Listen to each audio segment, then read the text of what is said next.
So the Supreme Court of India has announced its verdict in the contempt case against me.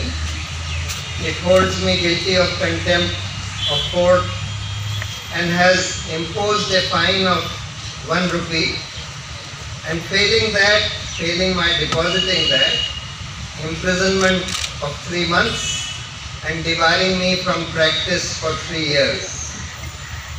I had already said in my first statement to the court, and I quote, "I am here to cheerfully submit to any penalty that can be lawfully imposed upon me for what the court has determined to be an offense and what I consider to be the highest duty of a citizen. Therefore, while I reserve my right to seek a review of the conviction and sentencing by way of an appropriate legal remedy, I propose to submit myself to this order and will respectfully pay the fine as I would have submitted to any other lawful punishment. I have always had the greatest respect for the institution of the Supreme Court. I have always believed it to be the last bastion of hope, particularly for the weak and oppressed, who knock at its door for the protection of their rights, often against a powerful executive. My tweets were not intended in any way to disrespect the Supreme Court or the judiciary as a whole, but were meant to express my anguish at what I felt was a deviation from its sterling record. The issue was never about me versus the Supreme Court, much less me versus any honorable judges. When the Supreme Court of India wins, every Indian wins. Every Indian wants a strong and independent judiciary. Obviously, if the courts get weakened, it weakens the republic and harms every citizen. I am extremely grateful and humbled by the solidarity and support expressed by countless persons, former judges, lawyers, activists, and fellow citizens who encouraged me to remain firm and true to my beliefs and conscience. They strengthen my hope that this trial may draw the country's attention to the cause of freedom of speech and judicial accountability and reforms. What is very heartening is that this case has become a watershed moment for freedom of speech and seems to have encouraged many people to stand up and speak out against the injustices in our society. I would be failing in my duty if I do not thank my legal team. There were many of my colleagues working in my legal team. I can't name all of them, many. Especially senior advocates Rajiv Dhawan and Dushyant Dave. I am more confident now than ever before that truth shall prevail. Long live democracy, Satyamev Jayate. I just translate it in Hindi. मैं इसको हिंदी में अनुवाद कर देता हूँ मेरे statement का. आपको स्टेटमेंट की कॉपी मिल जाएगी. सुप्रीम कोर्ट ने अभी अपना फैसला सुनाया है मेरे खिलाफ कंटेम्प्ट केस में. मुझे दोषी का करार दिया है कंटेम्प्ट के लिए और 1 रुपये का फाइन लगाया है और बोला अगर मैं फाइन नहीं देता तो 3 महीने की जेल और 3 साल के लिए सुप्रीम कोर्ट से मुझे बाहर कर दिया जाएगा.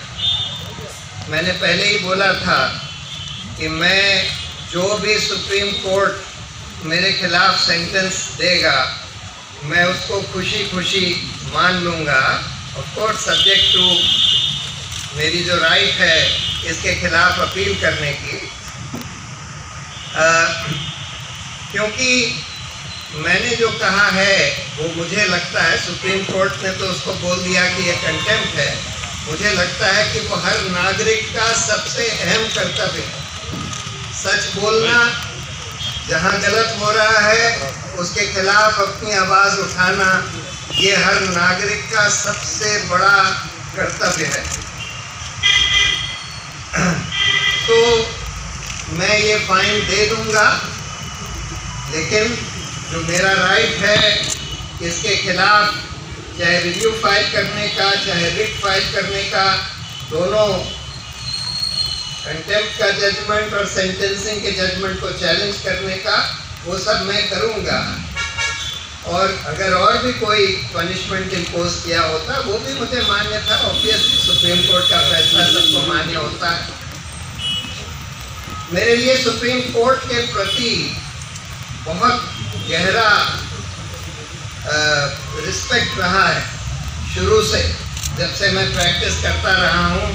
अब मुझे करीब 37 साल हो गए, 37 साल से ज़्यादा। और मैं ये मानता हूँ कि सुप्रीम कोर्ट वो आखिरी जगह है, खासकर गरीब और कमज़ोर लोगों के लिए, जो उनके पास आते हैं अपने हकों की रक्षा कराने के लिए, और खासकर एक बहुत स्ट्रॉन्ग गवर्नमेंट जब उनके हक वायलेट करती है उसके लिए जब आते हैं। मेरे ट्वीट कोई सुप्रीम कोर्ट या न्यायपालिका को चोट पहुंचाने के लिए नहीं करे गए थे, लेकिन इसलिए करे गए थे कि मुझे लगा कि सुप्रीम कोर्ट हाल में जो इनका बहुत अच्छा रिकॉर्ड रहा है उससे थोड़ा सा फिसल गया। ये इशू ये नहीं है कि मेरे बनाम सुप्रीम कोर्ट के जजों के या मेरे बनाम सुप्रीम कोर्ट के। सुप्रीम कोर्ट को जीतना चाहिए। सुप्रीम कोर्ट अगर स्ट्रॉन्ग होता है और स्वतंत्र होता है तो हर नागरिक इस देश का जीतता है, ये देश जीतता है। अगर सुप्रीम कोर्ट कमज़ोर होता है तो हर नागरिक के लिए हार है। मैं अपनी कृतज्ञता और आभार प्रकट करता हूँ।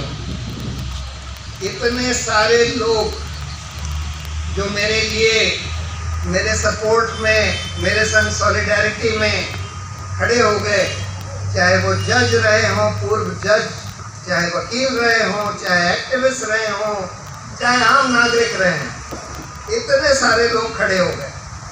और इससे मुझे बहुत हौसला मिलता है और बहुत उम्मीद की किरण जगती है कि देश में ये अभिव्यक्ति की आज़ादी को इससे मजबूती मिलेगी और न्यायपालिका की जवाबदेही और न्यायपालिका में जो बदलाव की ज़रूरत है, इस कैंपेन को भी शक्ति मिलेगी।